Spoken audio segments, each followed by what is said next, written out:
All right. So on this object-oriented programming, as you guys were in here and just heard, it just didn't record. It's a feature within Python for us to group everything together, organize that code into classes, and break down a larger program into a smaller one. In the terms of the final project, I'm asking you to do that with your projects. I also, if you want to, for points for the OOP, is you're welcome to use third-party pip packages. They have to be packages that we did not talk about in this class. Other ones, for example, would be is if you go back and look at the automate the boring stuff, you will see that they had a whole table of contents for other topics after chapter 13 that we have not covered. One example here would be if you choose to work with Excel spreadsheets, you could install OpenPip or pip install OpenPyXL and then use the OpenPyXL module in order to accomplish this. The reason you get the points is you are required to come out here and look at this documentation and then have it make sense of what you're trying to do. So for example, this OpenPyXL is now a module. It is a class that was written so that you can create a workbook object inside your project, all right? So from OpenPyXL, we import workbook. We can tell that it's a class because it starts with a capital letter. So some of you have been doing that with your functions. You've been naming them with capital letters. That's a no-no. All right. It mentioned it. Yes, Python will accept it. However, that is reserved for classes, and it's a way for you to identify what are classes and what are functions. All right. So that capital letter for workbook indicates that you need to create a workbook object. In this case, to create that object, I say WB equals workbook and 2 parentheses. We know it's a class because I'm using this capital W and the 2 parentheses in there. Once I have this workbook object, I have things I can do with that object. For example, I could have workbook.activate, and that is now going to be set to WS.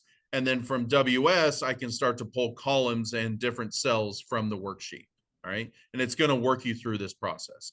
Because you're forced to work with classes and things in this project, that's the reason I count it as OOP.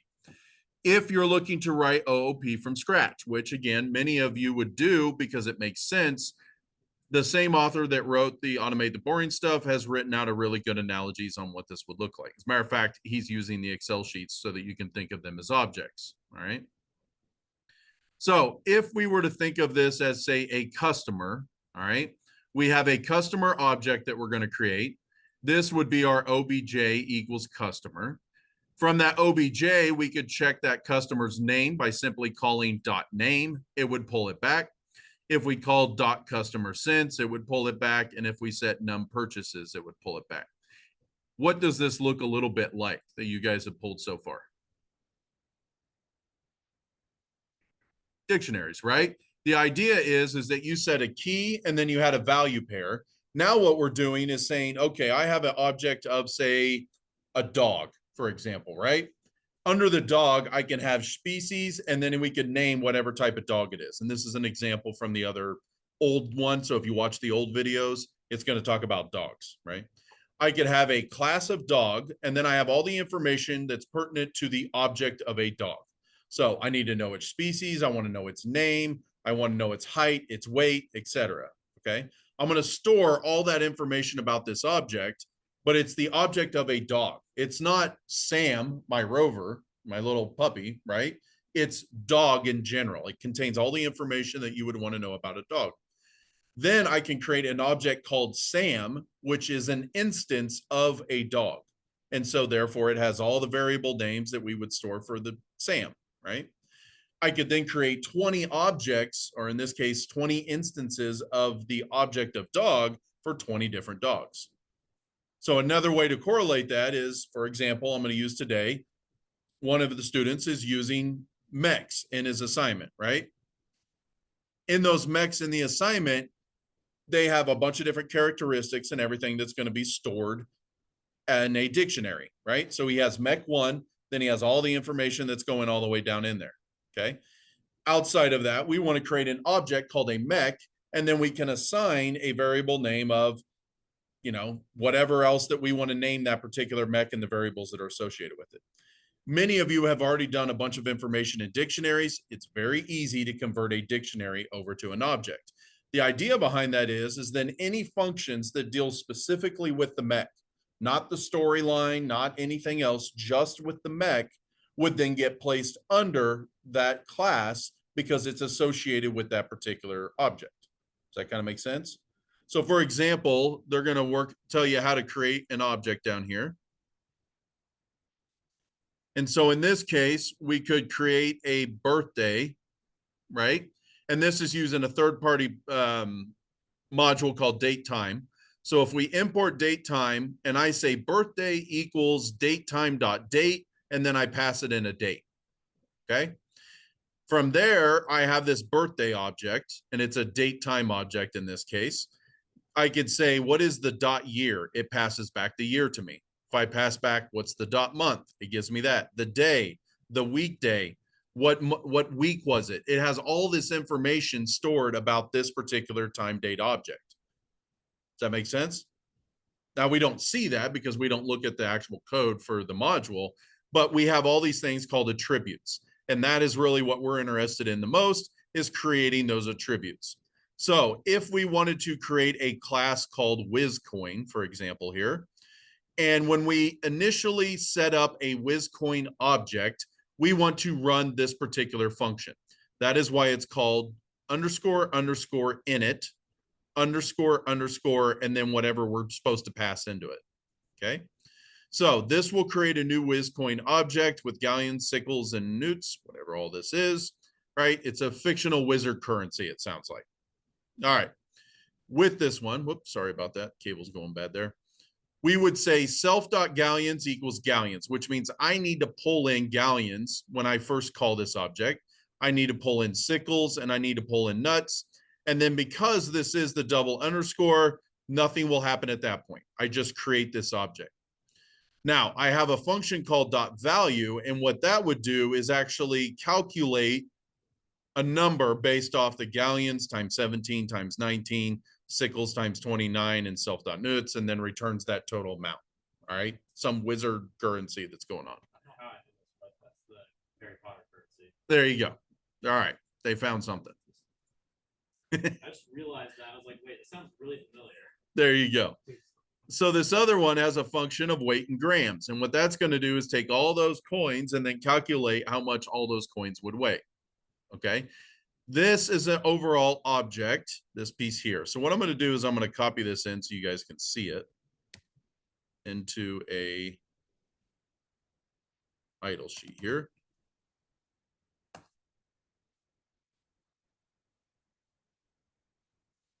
And they're going to cover a little bit more detail of what this looks like. We're just going to get you started up here.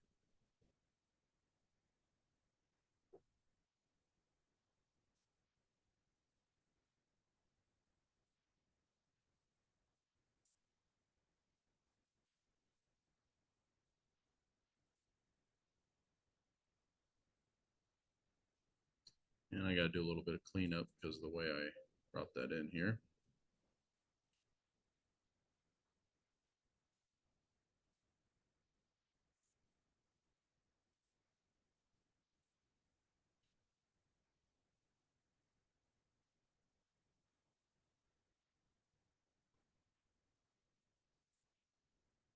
Okay. So again, what we're doing is creating this object of a WizCoin. All right. So to do that in Python, we say class WizCoin. All right. When we first create this WizCoin object, we are going to run this particular function. In other words, when this object is initialized, this will run no matter what we do. And this is usually done to set up some basic variables of that object. These, again, are going to be the attributes of a WizCoin. So you have a galleons, a sickles, and a newts. All right. To call this object, it would look something like this. Whoops. Back on the end here. So if I want to create the instance of a WizCoin, I would say my coin equals WizCoin, like that. Okay. This will create an instance of WizCoin. Now, in this case, in order to call WizCoin or create this object, I'm required to pass in 3 more variables, which is the galleons, the sickles, and the newts, right? So in this case, I need to pass in integers for those. So that would be something like I have 4 galleons, 5 sickles, and 6 nuts. Now, you guys have seen something like this before, right? Think about the range command, right? We called a range function. You had to pass in 3 parameters. Those things got the start, the end, and the step, right? You guys are going to be doing something like that with you this part, right? So I create this instance and I have my coin. And then from there on out, I can call functions of that my coin to get things out. So I would say my coin dot value, and that would return back to me whatever the value is of those coins. And it's going to calculate this out. Now, note, it's not going to print to me because this is a return, right? So to see what the value is, I would have to print that.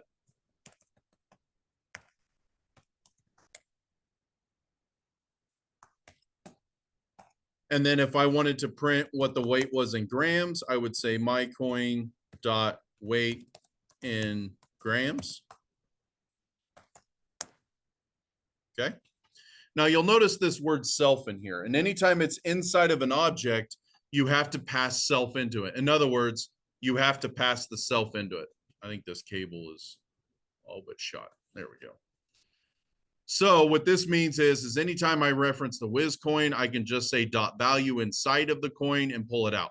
Notice, for example, this coin is now defined as self.galleons. If I want to use that in any one of my functions down here, I just need to call self.galleons. It goes back, pulls this value, then calculates whatever it needs to in here. It's like having local and global variables all over again, only now you're inside of a class. That makes sense? You got it. Because it's part of this object, we just say whatever my self is as an object, pull that information back as the attributes up above. Simple piece. Okay.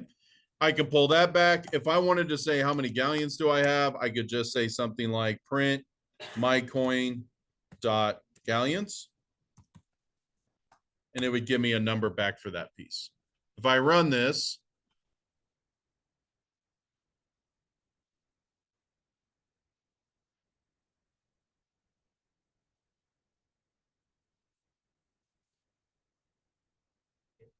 maybe. It's a little sluggish today.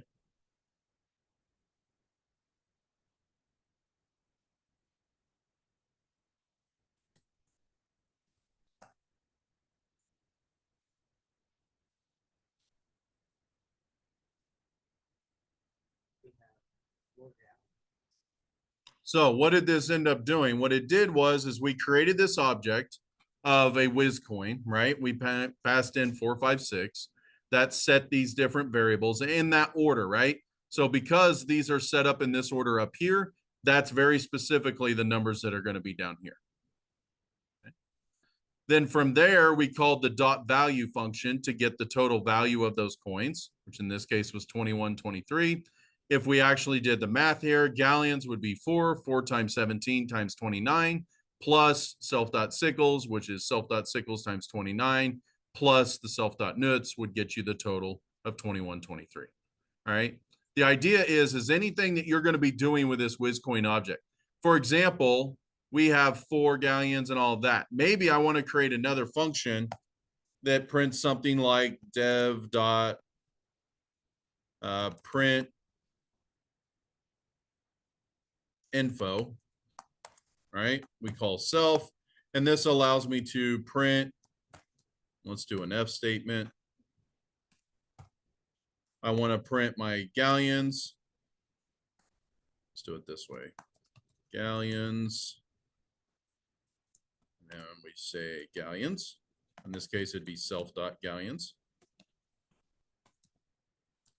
Like this. And we do a /n. Does anybody know what a /n does? Should know. New lines, right? So we would do a /n, and then we could say something like sickles.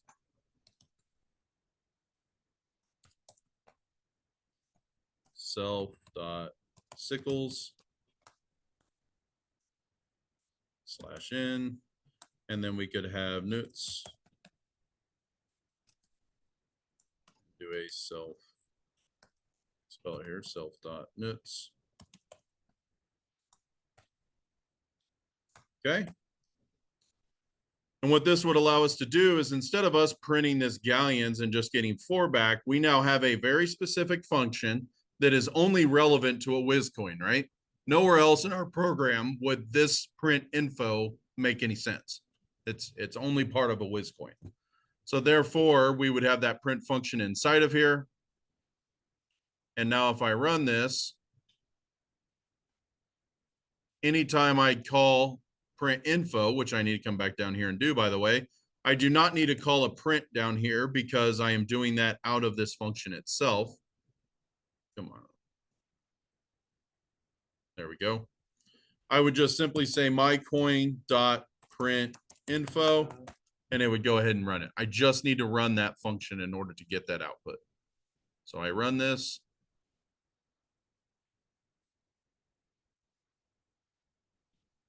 Oh, I know why. I used a double the other side.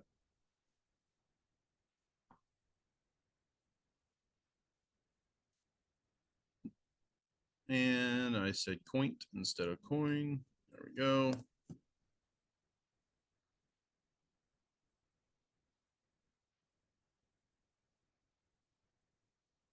And there you go. So now it prints it out, basically our inventory really nice and clean.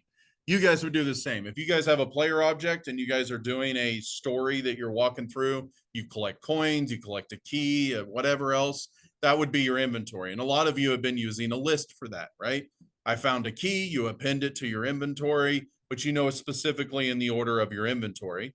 In this case, you would have a player object, which has an inventory, which has other attributes. Like, for example, you guys are doing a fighting sequence game. It may have their player health, it may have their damage properties, it may have all that information that's associated with just that one player.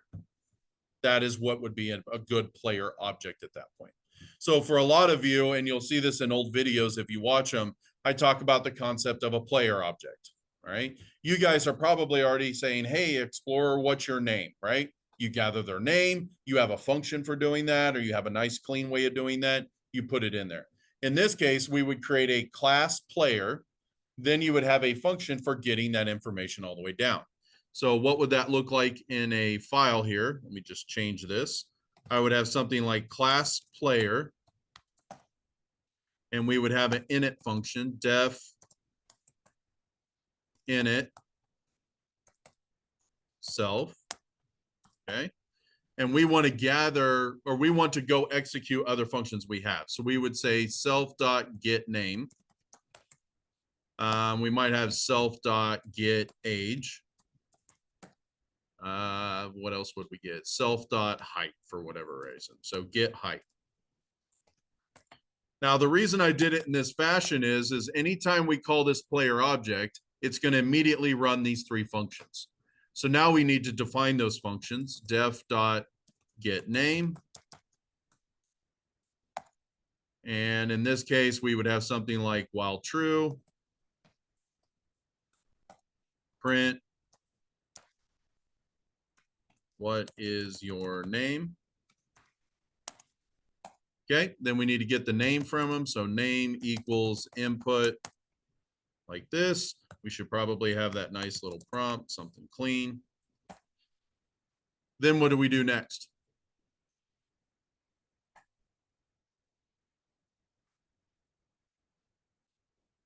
What should we do on name? We just gathered an input. What do we have to do? What's that? Not necessarily. Could print it. What should we do before both of those? We got to sanitize it. We got to make sure that they're actually typing in some kind of name in the format that we want, right? We always do that with our inputs every single time. So we would say if name dot is title. Remember, is title is going to make sure that they highlight it correctly or format it correctly in order for it to be apparent. If so, then we would say self.name equals name. So that's going to set the attribute for this object of the name to whatever name they typed in. If it doesn't match that, then we would say else print that is not a valid name.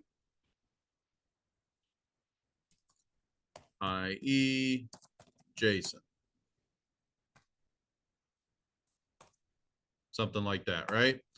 Now, because they did this correctly, we would go ahead and break out of our while loop. Otherwise, we keep them in there forever until they give us a valid name. Okay. So you could say, what is your name? You could say, what is your name, Explorer? I don't know what you're doing in this game, but that's what's going on. Okay. That's one function. Then we need another function for your get age. And again, we're going to copy this same script of while true, print, what is your age? And then we need to have our age come in here.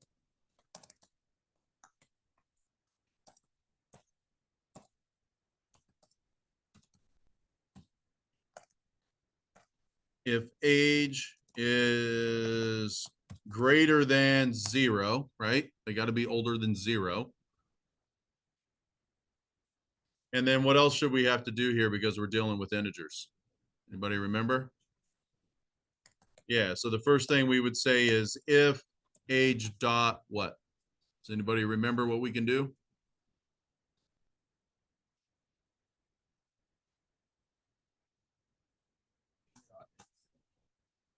Dot int would convert it. We want it. What do we do for when we're checking stuff?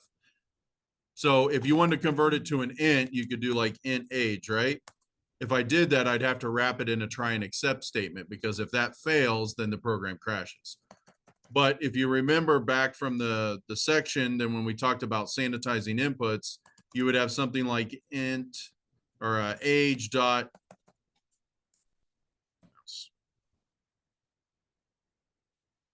age dot is digit, right?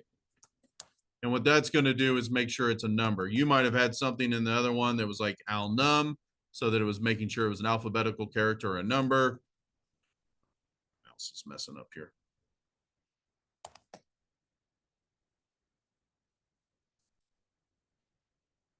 In this case, is digit. We'll make sure that it's a number. And if it is, then we can go ahead and know that we can convert it to an int at that point. So if int age is greater than 0 and int age is less than what?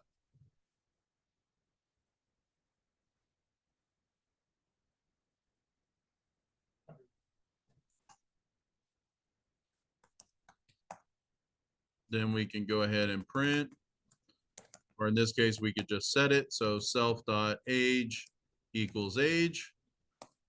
And if this part fails, we would say else print that is not a valid age.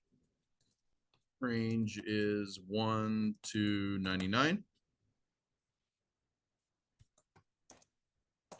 And then back here on this else statement, we could have an else and we would print that is not a number.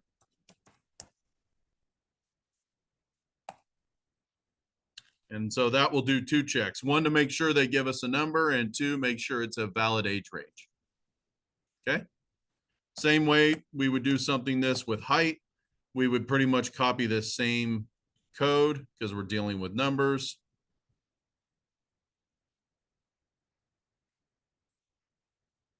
We can call this get height. What is your height? In inches. And then we could do the same thing here with height.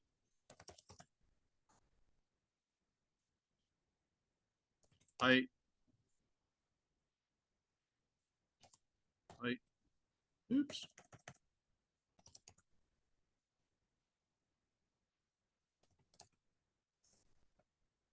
So what's like a max height that we would put them on?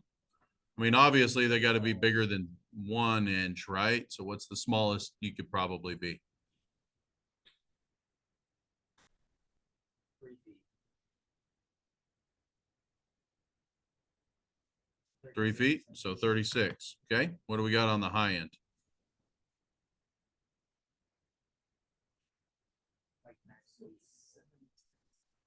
7 times 12 is 84. Okay. And then we do a self dot height.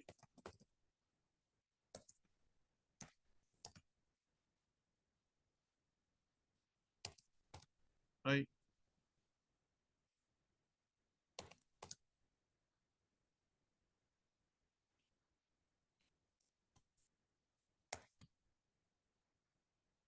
Then we can say it's not a number. So we have these three functions. Now, why didn't I just tell it to call get name, get age, and get height right off the bat? That's really what this initialization does.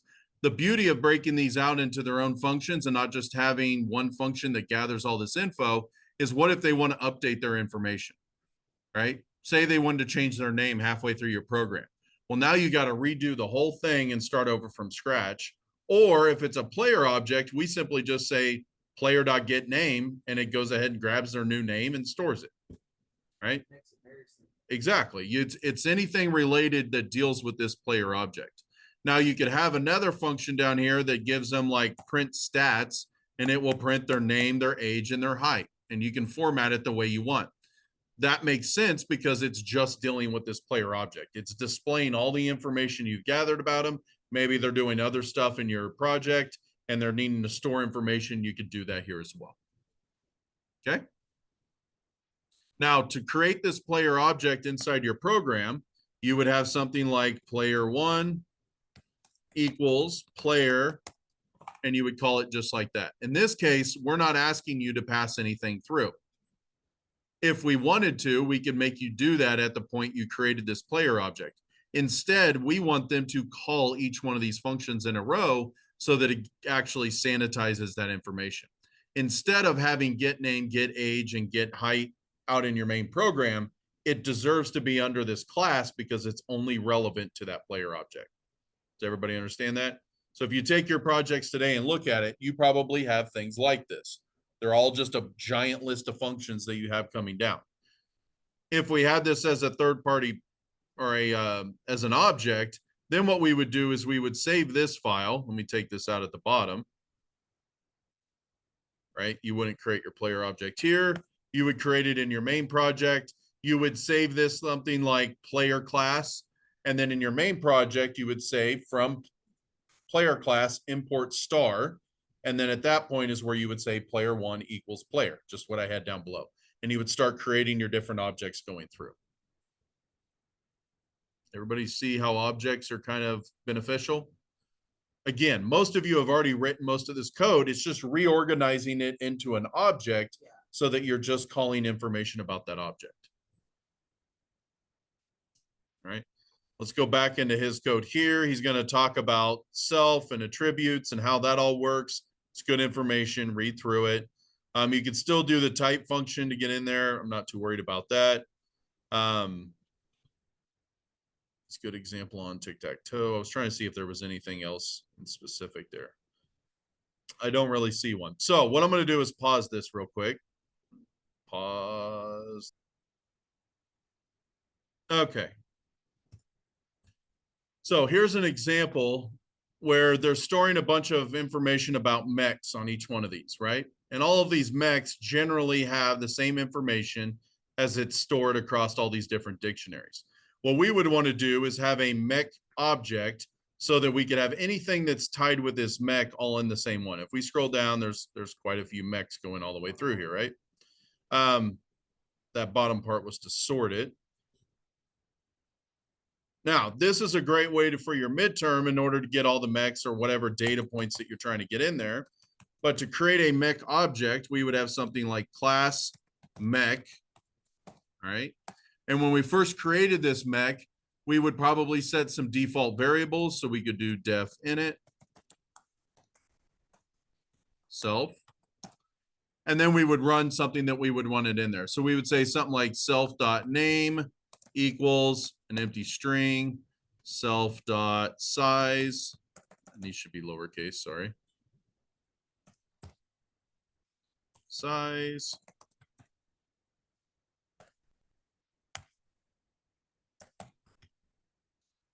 And we would do self.heavy, or I'm sorry, self.tmm. And we could define all these early on as just blank holders. In this case, it may not make sense to do that because what we would want to do is just take in the dictionary from the user. So mecdict up here. And then from that, we want to run some function that's going to convert this over to the information for this mech. So we would say something like self.import mech. And we're going to call the mecdict that gets passed in. And so down here, we would have a function called import mech. And that is going to call mecdict. And now what we want to do is take in our object and actually store it as variables within our main object, right? So we're going to say something like self.name equals mecdict and then name. Like that. We'd have self.size is now equal to mecdict size. Self.tmm.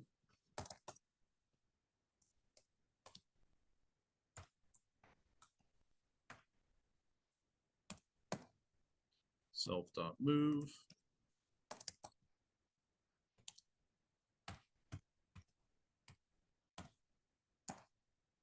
What else we got here? Move in this case was a capital M.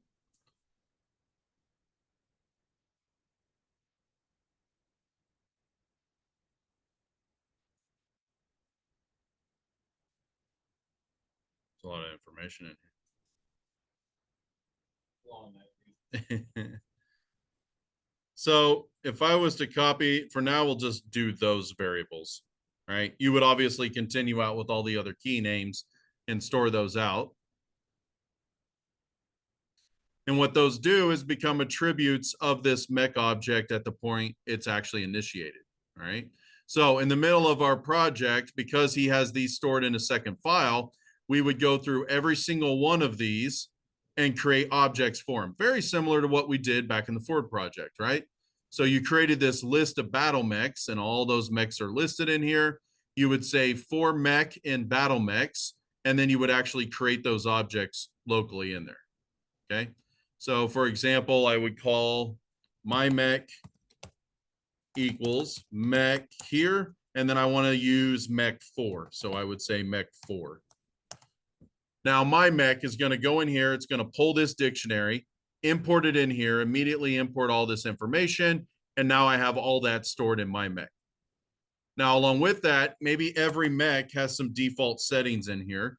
And we say class was one of them, right? Or I guess you have that as a size.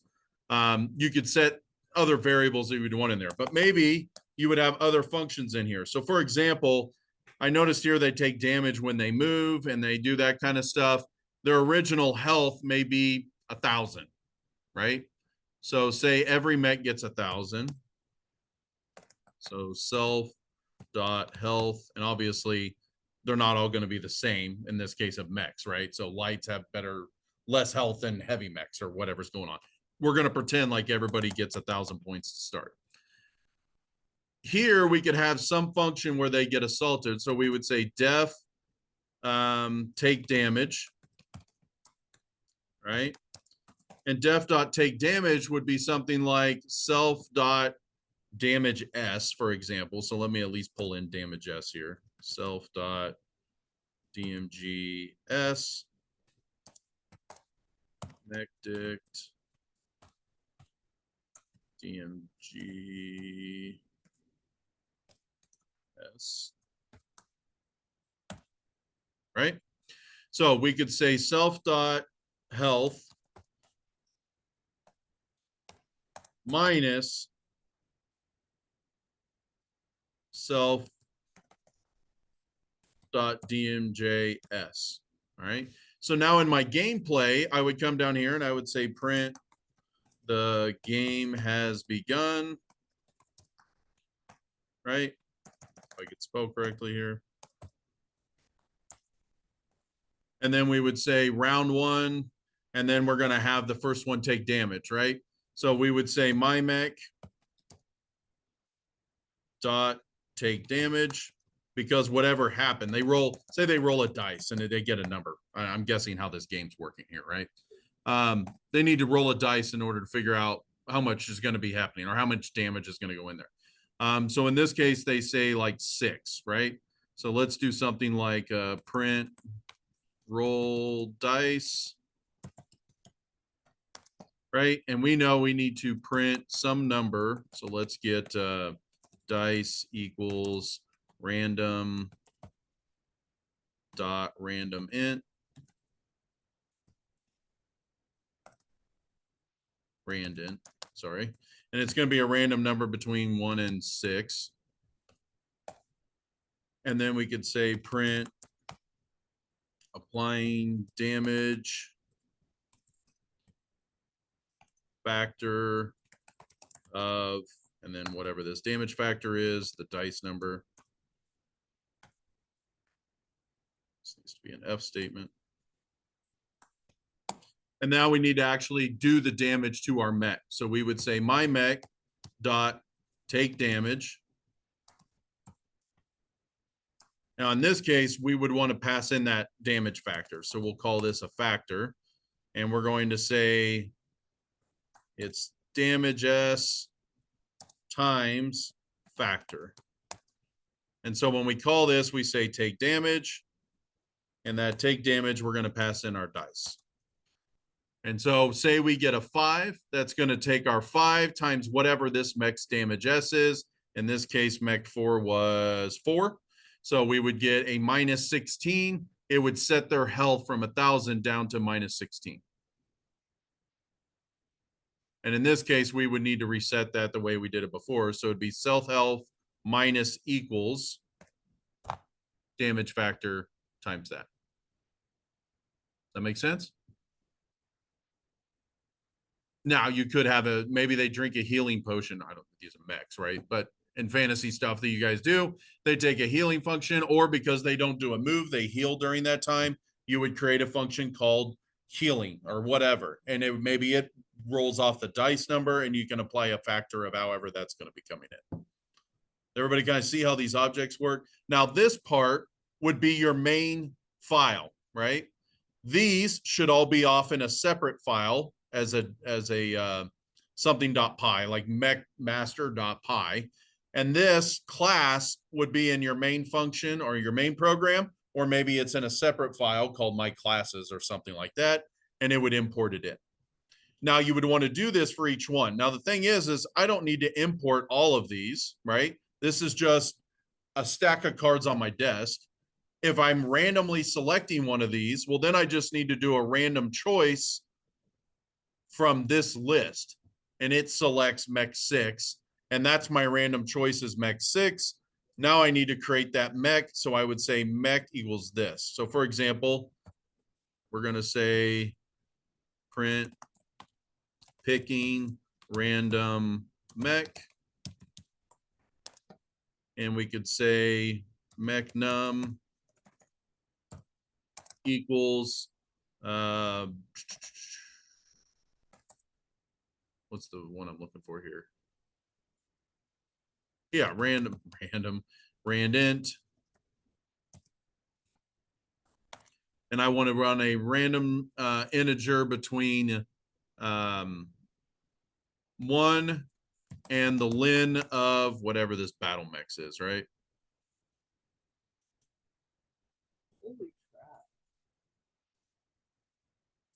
So obviously I could hard code that, but it'd make more sense if I do this, because then if I add more mechs down the road, I don't have to come back and edit this piece of code. It just calculates whatever the max length is.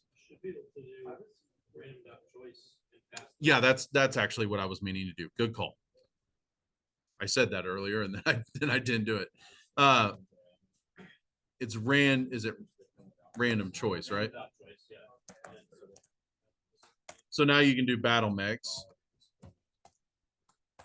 And that will randomly pick one out. And then that is what we actually pick over here. So we could say mech num, passes into here, and then from there on out, it's my mech. Everybody guys see how this all works? Do you see how any of this would apply to your final projects based on what you did? Something very similar, right?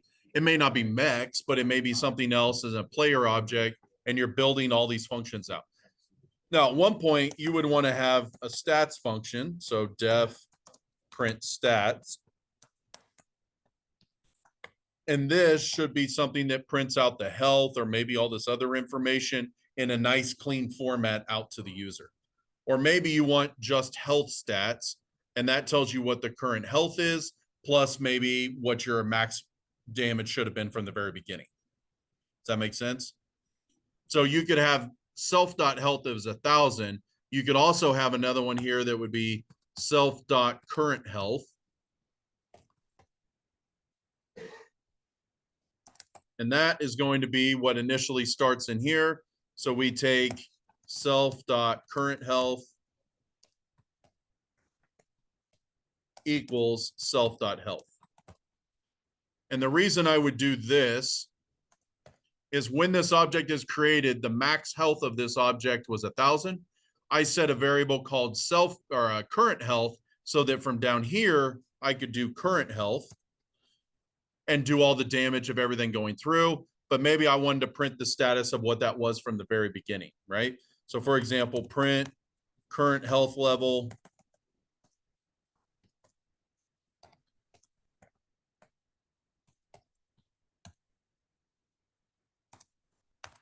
And then here would be something like self.current health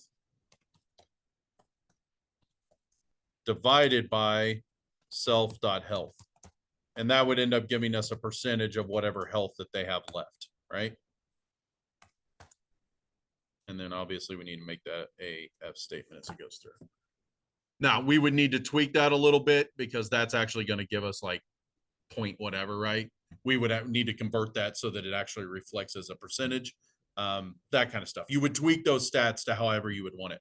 But the reason of doing this is this has always been my max health of the Met. This is now going to be my current health that I'm working on therefore. Okay. Does this example kind of help everybody? Does anybody have any kind of example that they would need for their project that would be dramatically different than this? Okay.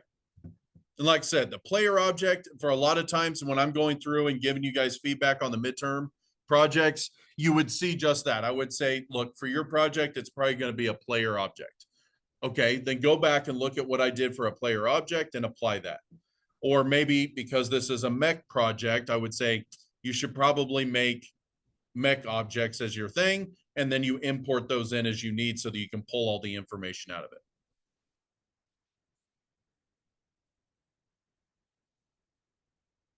Did I go over this too fast, or is there any other questions? There you go. Example, file you used, so I was looking at previous class. This here? Yeah. It's actually somebody in this class. I was like, oh, ooh. So, yeah. I play Battletech too. I just want to say, giving the advantage to get 6 movement is very generous. These are all my alpha strike cards. So there's the model. There's a first advantage that has a 6 move. Good forward. It could be a typo too. It could be. So, I'll bring you cards in. If you have a list of assault mechs higher than 3. So I have a question. Are all of our projects supposed to No, be there that are long? some. Okay. This here? No, the amount of stuff. No. Okay. No. Cool. So you've seen my project. It's not nearly that long. No, but you should have enough substance to go in, because if you only had 3 or 4 of these, well, then when you're actually creating an object, it doesn't make sense, right? Yeah. But in his case, where he's got like 40 some odd mechs, that's fine because he wanted to bring in his whole history so that he could play with anything that was in there. So But you may not have that. If you have 5 monsters in your story and it randomly selects a monster, we're good. okay. B and C. So That makes mine sense? doesn't really work. Now, Yeah. this is late. I might have to make some more monsters and just use the rant. Exactly. You just use a random to pick which monster is coming up. Or They all might be exactly the same stats, just different colors. you create a monster object. You have four monsters along the way, but you make those a monster object because they all have the same information you want to display. So when I'm talking about this monster, well, then all this code up here is not unique to each individual monster. It's unique to the concept of a monster. That makes sense? Yeah. Still. This is also like full on tactile. Yeah. Right. All right. So I'm going to end this here and I'll get this one submitted.